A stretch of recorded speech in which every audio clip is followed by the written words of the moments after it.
ಬಾಗಿಲಿಗೆ ಕಸವ ನೀಡಿ ಎನ್ನುತ್ತ ನೀಡಿರಿ ವಿಧ ವಿಧ ಕಸವನ್ನ.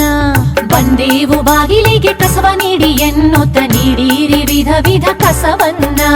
ಮನೆಯ ಒಳಗೆ ಹೊರಗೆ ಇರುವಂಥ ಕಸ ನೀಡಿ ಸ್ವಚ್ಛ ಮಾಡಿರಿ ಪರಿಸರವನ್ನ. ಮನೆಯ ಒಳಗೆ ಹೊರಗೆ ಇರುವಂಥ ಕಸ ನೀಡಿ ಸ್ವಚ್ಛ ಮಾಡಿರಿ ಪರಿಸರವನ್ನ.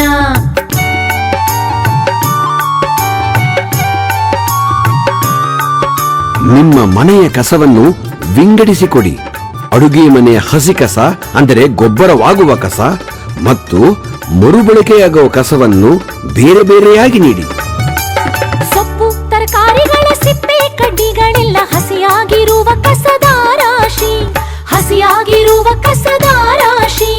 ತೆಂಗಿನ ನಾರು ಚಿಪ್ಪು ಕಾಗದದ ಚೂರುಗಳು ಒಣಗಿದಂಥ ಕಸದ ರಾಶಿ, ಒಣಗಿದಂಥ ಕಸದ ರಾಶಿ. ಪಶು ಪಕ್ಷಿ ಪ್ರಾಣಿಗಳಿಗೆ ಪ್ಲಾಸ್ಟಿಕ್ ಚೂರುಗಳು ಹಾನಿ ತರುವಂಥ ಕಸದ ರಾಶಿ. ಎಲ್ಲವನ್ನು ವಿಂಗಡಿಸಿ ಬೇರೆ ಮಾಡಲು ಅದುವೇ ನಮ್ಮ ಆರೋಗ್ಯ ಭಾಗ್ಯಕ್ಕೆ ನಾಂದಿ. ಬಂದೇವು ಬಾಗಿಲಿಗೆ ಕಸವ ನೀಡಿ ಎನ್ನುತ್ತ ನೀಡಿರಿ ವಿಧ ವಿಧ ಕಸವನ್ನ. ಮನೆಯ ಒಳಗೆ ಹೊರಗೆ ಇರುವಂಥ ಕಸ ನೀಡಿ ಸ್ವಚ್ಛ ಮಾಡಿರಿ ಪರಿಸರವನ್ನ.